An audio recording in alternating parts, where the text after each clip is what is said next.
Praise the lord. చేరువచ్చిన మీకు అందరికీ ప్రభువైన యేసుక్రీస్తు శుభాలు తెలియజేయుచున్నాను. ఈ దినము కొరకు ఏర్పాటు చేయబడిన లేఖన భాగము అపోస్తుల కార్యములు 18వ అధ్యాయము 5వ వచనం. సీలయు తిమోతియు మాసిదోనియా నుండి వచ్చినప్పుడు పౌలు వాక్యము బోధించుటయందు ఆతృత గలవాడై యేసే క్రీస్తని యూదులకు దృఢముగా సాక్ష్యమిచ్చుచుండెను. Praise the lord. దేవునికి స్తోత్రం. హల్లెలూయా, హల్లెలూయా, హల్లెలూయా. మన ప్రభువును ప్రియరక్షకుడైనటువంటి నజరేయుడైన యేసు క్రీస్తు దివ్య నామములో నాజీరు చేయబడిన అని కాదు, నజరేతువాడైన చిగురైనటువంటి దావీదు చిగురైనటువంటి ఆ యేసు నామములో, అనగా నజరేత్ అంటున్నప్పుడు ఆ పర్టికులర్ ఏరియాని మనం మెన్షన్ చేస్తున్నాం.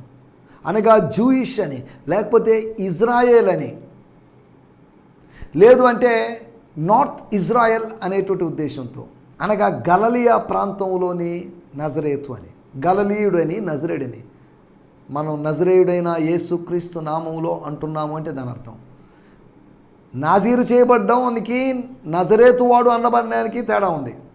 యేసు నాజీరు చేయబడ్డాడు అని బైబిల్లో రాయబడలేదు. సున్నతి చేయబడ్డాడు, నాజీరు చేయబడ్డాడు. షార్ట్ టైం నాజీరా లేదా లాంగ్ టైం నాజీరా మనకు తెలియదు. కానీ వాస్తవం ఏంటంటే ఆయన నజరేతు ప్రాంతానికి సంబంధించినవాడు. అలాగని ప్రభువును ఒక ప్రాంతానికి పరిమితం చేయడం న్యాయమా అంటే, నరావతారిగా ఉన్నప్పుడు అక్కడ ఉన్నాడు అనే ఉద్దేశంతో చెప్పబడింది అంతవరకే. సరే, దేవుని స్తోత్రం, హల్లెలూయా. ఈ సమయంలో మనం దేవుని మాటలు విందాం రండి. ఇది మీ కార్యక్రమం. మీరు శాంతి టీవీ అనేటువంటి ఛానల్ మీరు చూస్తున్నారు. అంతేకాకుండా మీరు ఆయన హెచ్చవలసి ఉన్నది అనేటువంటి ఈ కార్యక్రమాన్ని చూస్తున్నారు. కాబట్టి ఈ కార్యక్రమం చూస్తూ మీరు దీవించబడతారు. మీరు దీవించబడ్డారు, ఇంకనూ దీవించబడతారు. మీరు పొందిన దీవెనలు గుర్తు చేసుకోవడానికి దేవుని స్తోత్రం, హల్లెలూయా. కాబట్టి ఇది మంచి అవకాశం ఆశీర్వాదానికి వారసులు అవ్వడానికి, అనగా దీవెనలకు వారసులు కావడానికి, దీవించబడడానికి, to be blessed more grace upon grace, కృప వెంబడి కృప, కృప మీద కృప, కృప తర్వాత కృపను అనుభవించడానికి మీరు పిలువబడ్డారు అనే సంగతిని మీకు గుర్తు చేస్తున్నాను. దేవుని స్తోత్రం, హల్లెలూయా. మీరు మీ కుటుంబ సభ్యులందరూ క్షేమంగా ఉన్నారని నేను భావిస్తున్నాను. ఒకవేళ మీకు ఏదైనా చిన్న సమస్యలు, అనారోగ్యాలు ఇవన్నీ ఉన్నట్లయితే దయచేసి తెలియజేయండి. ఫ్యామిలీ ప్రాబ్లమ్స్ ఉన్నట్టయితే వాటి కౌన్సిలింగ్కి, వాక్య సంబంధమైనటువంటి సలహాలు సూచనలు ఇవ్వడానికి నేను లేకపోతే మరి కొందరు దేవుచనులు సిద్ధంగా ఉన్నారు. 2 రోజుల క్రితం కూడా వేరొక ఫ్యామిలీలో జరిగినటువంటి ప్రాబ్లమ్స్ దృష్ట్యా ఒకరు నాతో మాట్లాడడం జరిగింది. ఫ్యామిలీ ప్రాబ్లమ్స్ గురించి నాకు చెప్పుకునే వాళ్ళు బోల్డ్ మంది ఉన్నారు. చాలామంది పాస్టర్లు వాళ్ళ ఫ్యామిలీ ప్రాబ్లమ్స్ నాతో షేర్ చేసుకుంటారు. చాలామంది పాస్టర్లు వాళ్ళ ఫ్యామిలీ ప్రాబ్లమ్స్ నాతో షేర్ చేసుకుంటారు. ఎక్కడ విన్నామో అక్కడ విషయాలు అక్కడితో మర్చిపోయి ఇక్కడ విషయాలు తీసి అక్కడ చెప్పడం అనేది దేవుని సేవకునిగా నాకు తగినది కాదు. ఎన్నో ప్రాబ్లమ్స్ వాళ్ళకి చెప్పుకోవాలనిపిస్తుంది. చెప్పుకుంటే ఏమన్నా ఆదరణ దొరుకుతుందేమో అనిపిస్తుంది. భార్యాభర్తల మధ్యలో ఎన్నో గొడవలు, భార్య స్వభావం బాగలేకపోవడం, భర్త స్వభావం బాగలేకపోవడం, అయ్యో కుటుంబాలన్నీ రకరకాల పరిస్థితుల్లో ఉన్నాయి అనే సంగతిని మీకు జ్ఞాపకం చేస్తున్నాను. కాబట్టి దయచేసి సంప్రదించండి. ఆత్మ సంబంధమైన సహవాసం ద్వారా, స్నేహం ద్వారా సరిచేసుకుందాం. ఎవరు సంపూర్ణులు కాదు, ఎవరు పరిపూర్ణులు కాదు. ప్రభు ఒకటే పరిపూర్ణుడు కనుక ప్రభు వైపు చూద్దాం, ప్రభు సహాయాన్ని కోరుకుందాం.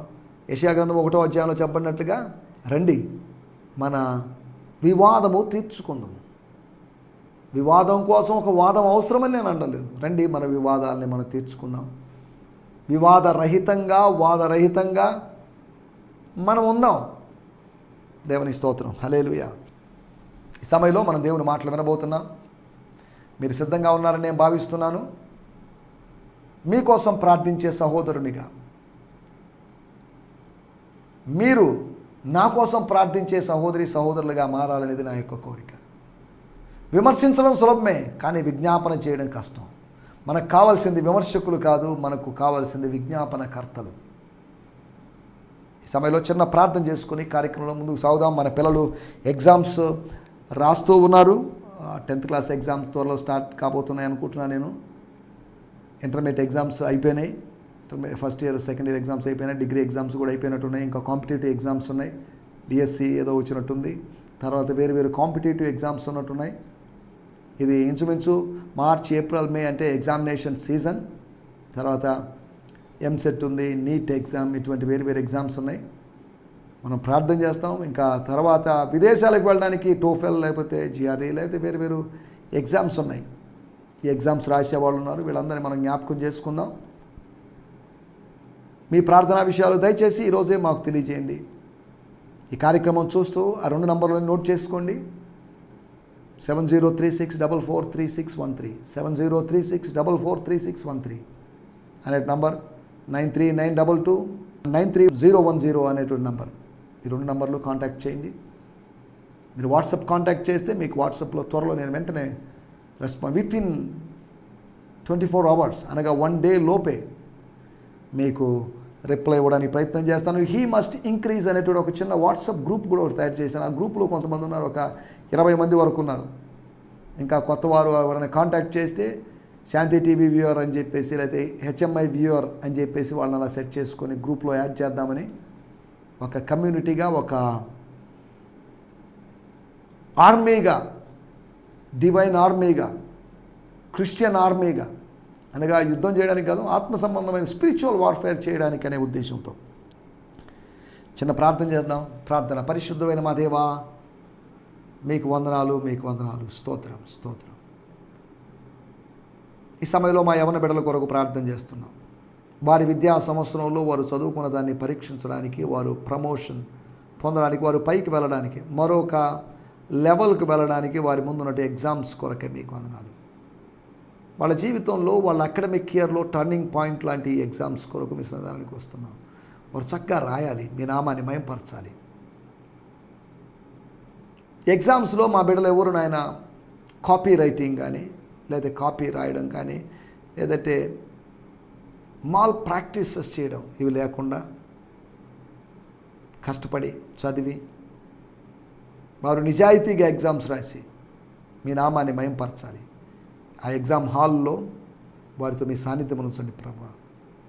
ఇంటర్ ఎగ్జామ్స్ రాసిన వాళ్ళ కొరకే మీకు వందనాలు. 10th క్లాస్ ఎగ్జామ్స్ రాయబోతున్న వారి కొరకే మీకు వందనాలు. డిగ్రీ ఎగ్జామ్స్ రాసిన వారి కొరకే మీకు వందనాలు. ఎంసెట్, ఈసెట్, వేరు వేరు సెట్లు ఉన్నాయి. ఇటువంటి ఎగ్జామ్స్ రాస్తున్న వారందరినీ మీ సన్నిధానానికి తెస్తున్నాం. తండ్రి, మీకు వందనాలు చెల్లిస్తున్నాం. అనారోగ్యాలతో, బలహీనతలతో బాధపడుతున్న వారిని మీ సన్నిధానానికి తెస్తున్నాం. సిస్టర్ లక్ష్మీ ఐజక్ గారు, వారు ఫైల్స్తో బాధపడుతున్నారు. వారి కొరకు ప్రార్థన చేస్తున్నాం. యేసు నామములో దర్శించండి, సంపూర్ణమైన స్వస్థత మీరు అనుగ్రహించండి. తండ్రి, మీకు వందనాలు చెల్లిస్తున్నాం. మా ప్రియ సోదరి శైలజ మేడం గారు టైఫాయిడ్తో బాధపడుతున్నారు. ఆమెకి ఇచ్చిన నెమ్మది కొరకై, స్వస్థత కొరకై మీకు వందనం చేయిస్తున్నాం. తండ్రి, మీకు వందనాలు. తండ్రి, మీకు వందనాలు చెల్లిస్తున్నాం. ప్రభా, కొంతమంది వాళ్ళ ప్రేయర్ రిక్వెస్ట్లు తెలిపినప్పటికీ వాళ్ళ పేర్లు ప్రస్తావించొద్దని చెప్పారు కనుక ప్రైవసీ కోసం వాళ్ళ పేర్లు ప్రస్తావించకుండానే వారి కొరకు ప్రార్థిస్తున్నాం. తండ్రి, మీకు వందనాలు, మీకు వందనాలు. ఏలూరు పట్టణంలోని సంఘముల కొరకు, సంఘముల మధ్య ఐక్యతా సంఘాల్లో ఉద్యమం కొరకు ప్రార్థన చేస్తున్నాం. తండ్రి, మీకు వందనాలు చెల్లిస్తున్నాం. శాంతి టీవీ కొరకే మీకు వందనం చేస్తున్నాం.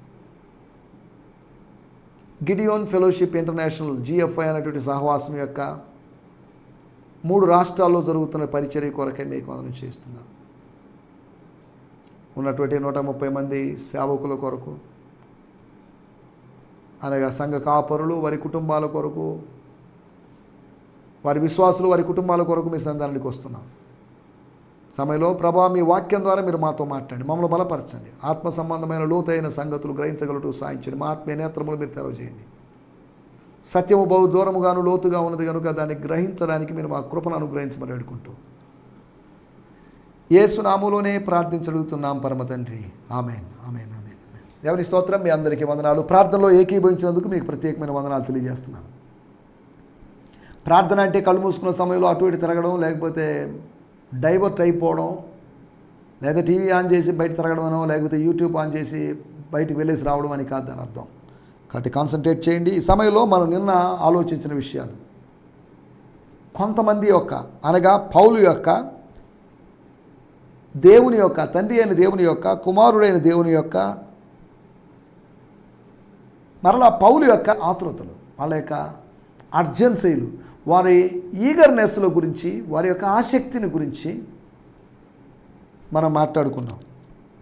ఒకటి, ప్రభు యొక్క వాక్యాన్ని సమాజ మందిరాల్లో, సంత వీధుల్లో తాను కలుసుకునే వారితో, అధికారులతో, ఎవరైనా సరే, యూదులైనా, యూదేతరులైనా, యూదులైనా, గ్రీసు దేశస్థులైనా, వాళ్ళకి బోధించాలి అనేటువంటి ఆతురత కలిగినటువంటి పౌలు. దేవుని సేవకులైన వారు ఏం బోధిస్తాంలే, ఇన్ని సంవత్సరాలు బోధించామని కాకుండా ఆతురతతో బోధించాలి. ఈ వాక్యం బోధిస్తున్నప్పుడు maybe this is my last message, I may not preach next message, ఇంకొక మెసేజ్ నేను ప్రీచింగ్ చేస్తానో లేదో నాకు తెలియదు. ఇంకో మెసేజ్ ప్రీచ్ చేసేలోపు ఒకవేళ ప్రభు పిలుపుకి నేను అందుకొని వెళ్ళిపోవచ్చు. This may be my last message, కానీ నో ప్రాబ్లం. స్తోత్రం, హల్లెలూయా. మనం మెసేజ్లు ప్రీచింగ్ మిషన్గా మారడం కాదు, ప్రభు సన్నిధిలో ఉండేటువంటి ధన్యత కోసం ఎదురు చూస్తున్నాం. భూలోకంలో ఉన్నప్పుడు ప్రభు సన్నిధిని అనుభవిస్తూ పరలోకానికి వెళ్ళినప్పుడు ప్రభు సన్నిధిలో ఉండడం దేవుడు మనకిచ్చిన ఆధిక్యత. దేవుని స్తోత్రం, హల్లెలూయా. ఆతృతగా వాక్యాన్ని బోధించాలి. కొంతమంది దైవజనులు, నా ఆత్మీయ తండ్రి అయినటువంటి సోమశిల్లో ఉన్నటువంటి పాస్టర్ యేసుదాస్ గారు మరొక గొప్ప దైవజనులు, నేను ప్రసంగిస్తూనే చనిపోవాలి అని నాతో 1-2-3 సార్లు అన్నారు. వారు చివరి వరకు మంచి పరిచర్య చేస్తూనే ఉన్నారు. ప్రస్తుతం వారి కుమారుడు పాస్టర్ నవీన్ కుమార్ గారు, వారు సోమశిల్లో పరిచర్య చేస్తున్నారు. సోమశిల ప్రాజెక్టులో నెల్లూరు నుంచి ఇంచుమించు 80 కిలోమీటర్ల దూరంలో ఉన్నటువంటి ప్రదేశంలో పరిచర్య చేస్తున్నారు. దేవుని స్తోత్రం. ఒక జనరేషన్లో ఆరంభమైన పరిచర్య నెక్స్ట్ జనరేషన్, తర్వాత జనరేషన్ ఇలాగా జనరేషన్స్ గుండా పాస్ అవుతుంది. పరిచర్య ఆగిపోదు. ప్రచారకులు, ప్రీచర్స్ ఆగిపోతారేమో, నేను ఆగిపోతానేమో, కానీ మినిస్ట్రీ ఆగిపోదు. నేను ఆగిపోతానేమో, ప్రోగ్రాం ఆగిపోదు. దేవుని స్తోత్రం, హల్లెలూయా. ఈ సమయంలో రెండో విషయము, పలికిన మాటను నెరవేర్చడానికి, to fulfil the prophetic word. ఇర్మియాకి ఏదో చెప్పాడు, యెహెజ్కేలుకి ఏదో చెప్పాడు, భక్తులకు ఏదో చెప్పాడు, దాన్ని నెరవేర్చడానికి దేవుడు ఏదో అన్నాను, దాన్ని పెద్దగా వీళ్ళెవరు పట్టించుకోవడం లేదు కాబట్టి నాకెందుకులే, వారు పట్టించుకున్నా పట్టించుకోకపోయినా దేవుడు తాను చెప్పింది యాకోబు మరిచిపోయినప్పటికీ యాకోబుకు గుర్తు చేసి తండ్రి ఇంటికి తీసుకుని వచ్చి నిన్ను మరలా ఈ దేశమునకు రప్పింతును అనే మాటను దేవుడు నెరవేర్చాడు. వాగ్దానాల్ని మరిచిపోయి విలాసంగా జీవిస్తున్నటువంటి ఒక వ్యక్తి, వంచబడుతూ జీవిస్తున్నటువంటి ఒక వ్యక్తి యాకోబు. ఎవరి స్తోత్రం. కానీ అతనికి వాగ్దానాన్ని గుర్తు చేసి, వాగ్దానము వినొచ్చు, వాగ్దానం గుర్తుపెట్టుకోవచ్చు, కానీ వాగ్దానాన్ని నెరవేర్చడం అనేది మన పని కాదు. దాన్ని మనం చేయలేము, దేవుడు నెరవేర్చాలి. వాగ్దానం చేసిన వాడే వాగ్దానం నెరవేర్చాలి. దేవుడు అట్టి కార్యం చేశాడు. మన జీవితాల్లో కూడా లోక సంబంధమైన వ్యవహారాల్లో, లోక సంబంధమైన జీవన వ్యాపారాల్లో చిక్కుకొని పోయి వి బికమ్ బిజీ నౌ-ఏ-డేస్. ఎవరికి వాక్యం వినే టైం లేదు, ఎవరికి ప్రార్థన చేసుకునే టైం లేదు. Busy busy busy busy. ఏంటో ఏం బిజీ, క్షణం తీరిక లేదు, పైసా ఆదాయం లేదు అన్నట్టుగా ఉంది మన వాళ్ళ వ్యవహారం. సరే, ఇంత బిజీగా ఉన్నది, ఏదో సంపాదించుకున్నారంటే అది లేదు. అప్పులు మాకున్నాయి బ్రదరు, 20 లక్షల అప్పులు ఉన్నాయని ఒకరు, 25 లక్షల అప్పులు ఉన్నాయని ఒకరు, 30 లక్షలు ఉన్నాయని ఒకరు. చూడండి, ఏదైనా ఆయన రిటైర్డ్ అయిపోతే దాన్ని అప్పు తీర్చుకోవచ్చు అని ఒకరు, లేదైనా ఒక ప్లాట్ అమ్మేసి అప్పు తీర్చుకోవచ్చు అని ఒకరు. ఇంత బిజీగా ఉండి సంపాదించుకుంది, కూడబెట్టుకుందే ఉంది. సంపాదించుకోవద్దని అన్నారు, సంపాదించుకోవాలి, కూడబెట్టుకోవాలి, దాచుకోవాలి, దాన్ని అవసరాలకు వాడుకోవాలి. అత్యవసరతలు ఎప్పుడు ఏర్పడతాయో చెప్పలేము, ఏ రోగం ఎప్పుడు వస్తుందో మరి చెప్పలేము, ఏ అనుకోని సంఘటన ఎప్పుడు జరుగుతుందో అప్పుడు ధనం అవసరమై ఉంటుంది. యెహోవా ఈయనే, కానీ అదే సమయంలో మనకు ప్రస్తుతం కూడా ఇస్తున్నాడు. ఇస్తున్నట్టు వనరులు జాగ్రత్తగా వినియోగించుకోగలిగితే, దాంట్లో 10వ భాగము దేవునికి ఇవ్వగలిగితే దేవుడు ఆశీర్వదిస్తాడు అనే దానికి మన 10వ భాగము దేవుని ఆశీర్వాదాల కొరకని ద్వారాన్ని తెరుస్తుంది. Our tithe opens the doors to God's financial blessings. దేవుడు బై మిస్టేక్ చెప్పిన మాట కాదు 10వ భాగం ఇవ్వండి అని. దశంభాగం నాకు నేరుగా ఇవ్వండి, పరలోకానికి విసిరేయండి అని కాదు. దేవుని ఆలయములో, మందిరములో ఆహారం ఉన్నట్లు మందిరములో ఆహారం ఉండాలి. మందిరములో భౌతికమైన ఆహారం మాత్రమే కాదు, మందిరములో ఆత్మ సంబంధమైన ఆహారం కూడా ఉండాలి. ఆ రోజుల్లో యాజకులు పరిచర్య చేస్తున్నారు. యాజకులు పరిచర్య చేస్తూ బలులు అర్పిస్తూ అలసిపోయినప్పుడు వాళ్ళకి ఆహారం కావాలి. ఆహారం ఎక్కడి నుంచి వస్తుంది? మాంసం ఉడికించుకుంటున్నారు, బాగానే ఉంది, బలులు అన్నీ, దాన బలులు ఇవన్నీ ఉన్నాయి. కానీ ఫుడ్ ఉండాలి, ఆహారం ఉండాలి. ప్రతి మందిరంలో భౌతికమైనటువంటి ఆహారం లేకపోయినా పర్లేదు, కానీ ఆత్మ సంబంధమైన ఆహారం మాత్రం ఉండాలి. దేవుని స్తోత్రం. ఈ సమయంలో మనం ఆలోచిస్తున్న విషయాలు, మూడో విషయము, ప్రార్థించుటకు ఆసక్తి కలిగిన, మండేటువంటి బర్నింగ్ జీల్ కలిగినటువంటి యేసు ప్రభు. ఆతురత పడి కుప్ప కూలినట్టుగా, కొలాప్స్ అయినట్టుగా, నిలువు మోకాల్లో లేకపోతే అర్ధ మోకాల్లో మరి మనకు తెలియదు, అలాగే ఆయన ప్రార్థించినట్లుగా, వేదన పడి ప్రార్థించినట్లుగా, ప్యాషన్ ఆఫ్ క్రైస్ట్ అనేటువంటి సినిమాలో చూపించినట్టుగా ఎంతో వేదన పడినట్టుగా. దేవుని స్తోత్రం, హల్లెలూయా. ప్రార్థించడం. నాలుగోదిగా ప్రశ్నించడం. ఒక ప్రశ్న వేశాడు, ఒక స్ట్రైట్ క్వశ్చన్, ఒక ఇంపార్టెంట్ క్వశ్చన్. మీ ప్రశ్న మాకు అర్థం కాలేదండి అని చెప్పేసి వాళ్ళు అనలేదు.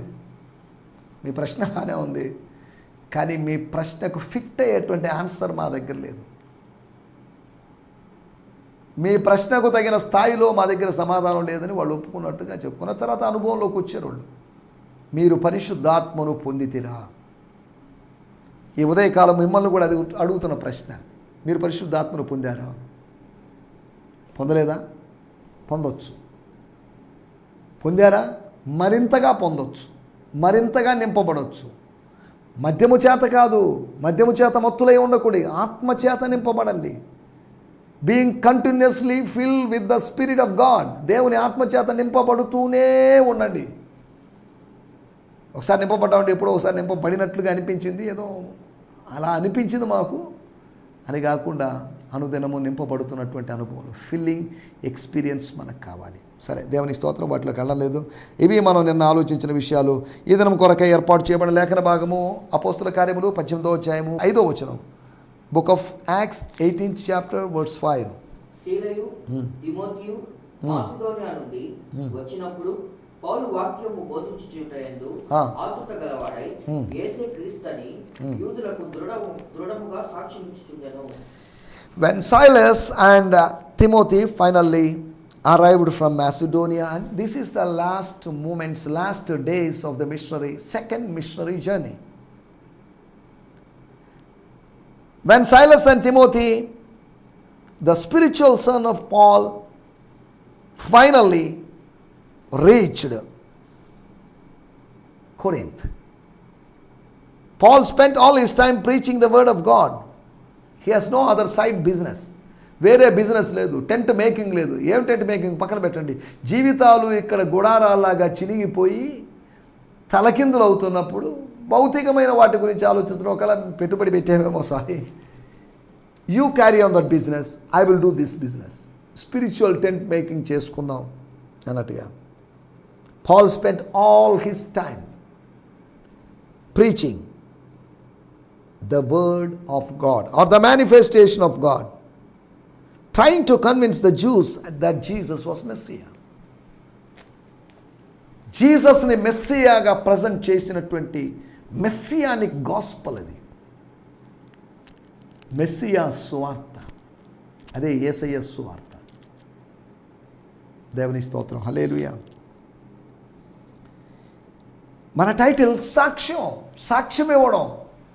ఆయన సాక్ష్యం ఇప్పించుచుండెను అనే మాటని మనం అపోస్తుల కార్యముల్లో 13వ అధ్యాయంలో మనం చూస్తున్నాం. సాక్ష్యము కావాలి. We need a testimony. సాక్ష్యము, ఏమని సాక్ష్యం ఇచ్చారు దాని గురించి త్వరగా 5 విషయాలు మీకు జ్ఞాపకం చేస్తాను. నెంబర్ 1, యేసే క్రీస్తనియు. మొదటి యోహాను పత్రికలో రాయబడింది 5వ అధ్యాయంలో రాయబడింది, యేసే క్రీస్తని ఒప్పుకునేవాడు ప్రతివాడు అబద్ధికుడు. Jesus is equal to Christ. Jesus is equal to Lord. Holy Spirit is equal to Lord. Jehovah is equal to Lord. తండ్రి అయిన దేవుడు ప్రభు అయి ఉన్నాడు, కుమారుడైన దేవుడు ప్రభు అయి ఉన్నాడు, పరిశుద్ధాత్ముడు ప్రభు అయి ఉన్నాడు. ఈ ముగ్గురు ప్రభువులు కాదు, ముగ్గురు ఒక్కరే. దేవుని స్తోత్రం, హల్లెలూయా. మనం ఆలోచిస్తున్నట్టు విషయాలు. యేసే క్రీస్తు, ఇది మనకు పెద్దగా సెన్స్ అనిపించదు, మనం దీని గురించి పెద్ద సెన్స్ చేయం. కానీ ఇది యూదులకి స్ట్రైకింగ్, యూదుల కళ్ళు తెరిపించేటువంటి ఒక మెసేజ్ ఇది. వాళ్ళు ఎదురు చూస్తున్నటువంటి 700 సంవత్సరాలుగా ఎదురు చూస్తున్న మెస్సియాని గురించినటువంటి మెసేజ్ ఇది. The message of the Messiah, Messiah యొక్క సువార్త, మెస్సియా యొక్క వార్త, శిలువను గురించిన వార్తే. దేవుని స్తోత్రం. ఒకటి, యేసే క్రీస్తు అని సాక్ష్యం ఇస్తూ ఉన్నాడు. తలకాయ నొప్పి తగ్గించాడు, కళ్ళ నొప్పులు తగ్గించాడు, కాళ్ళ నొప్పులు తగ్గించాడు, ఇల్లు ఇచ్చాడు, కారు ఇచ్చాడు, బైక్ ఇచ్చాడు, దాని గురించి సాక్ష్యం కాదు. ఇది కూడా సాక్ష్యం చెప్పవచ్చు, తప్పే లేదు. ఇక్కడ ఇస్తున్నట్టు స్పిరిచువల్ టెస్టిమనీ చూడండి. రెండో విషయాన్ని నేను మీకు జ్ఞాపకం చేస్తాను. అపోస్తుల కార్యములు 2వ అధ్యాయము 40వ వచనం. అనేక విధములైన మాటలతో మాటలు లేకుండా మౌనంగా సాక్ష్యం ఇవ్వలేము. అనేక విధములైన మాటలతో సాక్ష్యం ఇచ్చి సాక్ష్యములో భాగంగా మరొక సాక్ష్యం ఇస్తున్నాడు, ఫైనల్ సాక్ష్యం. మీరు ఈ తరము వారందరూ మూర్ఖులు, ఈ తరము వారికి మూర్ఖతరానికి వేరై, మూర్ఖతరము నుంచి పక్కకొచ్చి తప్పుకొని వేరై రక్షణ పొందండి, రక్షణ అనుభవాన్ని పొందండి, రక్షణ ఆనందాన్ని పొందండి, రక్షణ నిశ్చయితను పొందండి. అది పేతురు గారి మెసేజ్. ఇంకను అనేక విధములైన మాటలు, చాలా మాటలతో, కొన్ని మాటలతో కాదు, పెక్కు మాటలతో. అంటే దేని గురించి సాక్ష్యం ఇచ్చాడు? 38, 39 వచనాలు. మీరు మారు మనసు పొంది పాపక్షమాపణ నిమిత్తం ప్రతివాడు యేసుక్రీస్తు యొక్క నామములో, తండ్రి కుమార పరిశుద్ధాత్మ అనుకోండి, అది పెద్ద తేడా ఏం లేదు. మన వాళ్ళందరూ కొంతమంది యేసుక్రీస్తు నామములోనే బాప్తిజం, దట్ ఈస్ గ్రేట్ అని, కొంతమంది ఈ యూనిటేరియన్ అనగా ఏకత్వ పెంటికోస్టల్, వన్నెస్ పెంటికోస్టల్స్ ఉన్నారు, లేదా బ్రెన్హామ్ గ్రూప్ వాళ్ళు దీన్ని ఎంఫసైజ్ చేస్తున్నారు. యేసుక్రీస్తు నామములో బాప్తిజం పొందడి, అప్పుడు మీరు పరిశుద్ధాత్మ అనువరం అంది కాదు, పరిశుద్ధాత్మ యొక్క వరమును, పరిశుద్ధాత్మను పొందుతారు. తర్వాత రాయబడింది, ఈ వాగ్దానమును మీకును మీ పిల్లలకును దూరస్తులందరికీ, అనగా ప్రభు అయిన మన దేవుడు తన యొద్దకు పిలిచిన వారందరికీ చెందునని, దూరస్తులందరికీ, దగ్గరస్తులందరికీ, అందరికీ వర్తించేటువంటి ఒక వాగ్దానం. దీని గురించిన సాక్ష్యం, అనగా సాక్ష్యము దేని గురించి అంటే, ఒకటి యేసును గురించిన సాక్ష్యము, యేసే క్రీస్తు అనే సాక్ష్యం. రెండవ సాక్ష్యము పరిశుద్ధాత్మను గురించి, పరిశుద్ధాత్మ యొక్క వరాన్ని పొందుకోండి, పరిశుద్ధాత్మ చేత నింపబడండి. ఈ జనరేషన్లో, నెక్స్ట్ జనరేషన్లో, ఫార్ జనరేషన్లో, ఫ్యూచర్ జనరేషన్లో అనేది మెసేజ్ అనేది సాక్ష్యం. మూడో విషయాన్ని నేను మీకు జ్ఞాపకం చేస్తాను. అపోస్తుల కార్యములు 4వ అధ్యాయము 33వ వచనం. అపోస్తులు బహుబలముగా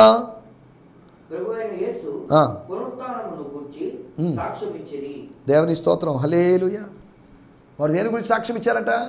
యేసు ప్రభు యొక్క సిలువ గురించి, సిలువ యొక్క పొడవు, వెడల్పు, సిలువ వేసిన ఆ కొరణాల పొడవు ఎంత, ఆ మేకుల పొడవు ఎంత, ఆ సిలువ యొక్క వెయిట్ ఎంత, దీని గురించి కాదు సాక్ష్యం ఇచ్చింది. The అపోజల్స్ gave powerful testimonies, testimony అని కాదు, powerful testimonies about the resurrection of lord Jesus Christ. వారు ప్రచురిస్తున్నటువంటి సిలువ వేయబడిన క్రీస్తు యొక్క పునరుత్థానముల గురించి బలంగా సాక్ష్యం. And great measures of grace rested upon them all. వాళ్ళ మీదకి మెగా గ్రేస్, గొప్ప గ్రేస్, అధికమైన grace, grace upon grace rested upon the early church members. దేవుని స్తోత్రం, హల్లెలూయా. మూడవది పునరుత్థానాన్ని గురించిన సాక్ష్యం. ఒకటి ప్రభు అయిన యేసును గురించిన సాక్ష్యం, ప్రభు అయిన యేసే క్రీస్తు అనే సాక్ష్యం. రెండోది పరిశుద్ధాత్మను గురించిన సాక్ష్యం. మూడోది పునరుత్థానాన్ని గురించినట్టు సాక్ష్యం. నాలుగో విషయం నేను మీకు జ్ఞాపకం చేస్తాను. అపోస్తుల కార్యములు 10వ అధ్యాయము 42వ వచనం. దేవుడు సజీవులకును మృతులకును న్యాయాధిపతినిగా నియమించిన వాడు ఈయనే అని ప్రజలకు ప్రకటించి దృఢ సాక్ష్యం ఇవ్వవలనని మాకు ఆజ్ఞాపించెను. దృఢ సాక్ష్యమివ్వాలని మాకు ఆజ్ఞాపించాడు. గ్రేట్ కమిషన్ ఉంది, గొప్ప ఆజ్ఞ ఉంది, అంత్యకల్పన ఉంది. మత్తయి సువార్త 28లోను, మార్కు సువార్త 16 మాకు ఆర్డర్ చేశాడు, మాకు కమాండ్ చేశాడు. Jesus ordered us the apostles to preach and warn the people, to warn the people, ప్రజలని వార్న్ చేయమని. He commanded us to tell everyone the command. God had appointed him to be the judge of the living and dead. Judge was appointed. ఒక న్యాయాధిపతి నిర్ణయించబడ్డాడు. న్యాయాధిపతి అయిన దేవుడు, యేసే న్యాయాధిపతి అని, ఫ్యూచర్ జడ్జ్ అని. స్తోత్రం. ఆయన తీర్పు తీరుస్తాడని, ఆయన తీర్పు వాస్తవమని, ఆయన యొక్క తీర్పును గురించి, ఆయన న్యాయాధిపతి, నీతిగల న్యాయాధిపతి అని. యేసు ఎవరు అనే దాని గురించిన సాక్ష్యం, మరొక సాక్ష్యం యేసే క్రీస్తు అనే సాక్ష్యం. ఇక్కడ యేసు ఎవరు అంటే యేసు యొక్క పునరుత్థానము, యేసు పునరుత్థానుడనే సాక్ష్యం. యేసు ఎవరు అంటే వేరొక ఆదరణకర్త, లేకపోతే పరిశుద్ధాత్మను, సత్యస్వరూపి అయిన ఆత్మను పంపించిన వాడు అనేటువంటి మాట. లేదా యేసు న్యాయాధిపతి, జీసస్ ఈజ్ ద జడ్జ్. దేవుని స్తోత్రం. అపోస్తుల కార్యములు 10:42లో మనం అదే చదువుకున్నాం. 5వ విషయం నేను ముగిస్తాను. అపోస్తుల కార్యములు 20వ అధ్యాయము 20 మరియు 21. మరియు ప్రయోజనకరమైనది ఆత్మ సంబంధమైన క్షేమాభివృద్ధి కలుగు చేసేది ఏది నేను దాచుకోకుండా బహిరంగముగాను ఇంటింటను మీకు తెలియజేయుచు బోధించుచు దేవుని ఎదుట మారు మనసు పొంది దేవుని ఎదుట మారు మనసు పొంది మన ప్రభు అయిన యేసుక్రీస్తునందు విశ్వాసం ఉంచవలనని యూదులకును గ్రీసు దేశస్థులకును ఎలాగూ సాక్ష్యం ఇచ్చుచుంటినో నేను సాక్ష్యం ఇచ్చాను. ఏమని? క్రీస్తు, మన ప్రభు అయిన యేసు క్రీస్తునందు విశ్వాసం ఉంచవలని. Faith in Jesus Christ, faith in the Lord Jesus Christ. ప్రభు అయిన యేసు క్రీస్తునందలి విశ్వాసం, ఫెయిత్ను గురించే సాక్ష్యం. ఉంచాల్సినటువంటి, లేకపోతే పెట్టాల్సినటువంటి, నిలపాల్సినటువంటి విశ్వాసాన్ని గురించినటువంటి సాక్ష్యం. దేవుని స్తోత్రం. విశ్వాసాన్ని గురించిన సాక్ష్యం, విశ్వాసమునకు కర్తను గురించిన సాక్ష్యం, విశ్వాసమును గురించిన సాక్ష్యం. దేవుని స్తోత్రం. ఇలాంటి సాక్ష్యాలు చెబుతూ, ఆత్మ సంబంధమైన సాక్ష్యాలు చెబుతూ ముందుకు సాగడానికి ప్రభు మనకందరికీ కృపను అనుగ్రహించును గాక. ఆమేన్. హల్లెలూయా, హల్లెలూయా. మీ అందరికీ ఈ సందేశము మీకు ఆశీర్వాదకరంగా ఉందని నమ్ముచున్నాము. ప్రార్థనా అవసరతల కొరకు మమ్మల్ని సంప్రదించవలసిన మా చిరునామా గిద్యోన్ మిషన్ చర్చ్, 6వ వీధి, శాంతినగర్, నెల్లూరు 4, ఆంధ్రప్రదేశ్. పిన్ 524004. మా ఫోన్ నంబర్లు 7036443613 మరి ఒక నంబర్ 9392293010. మా ఈమెయిల్ ఐడి gfihmi2015@gmail.com. దేవుడు మిమ్మును ఆశీర్వదించునుగాక. ఆమేన్.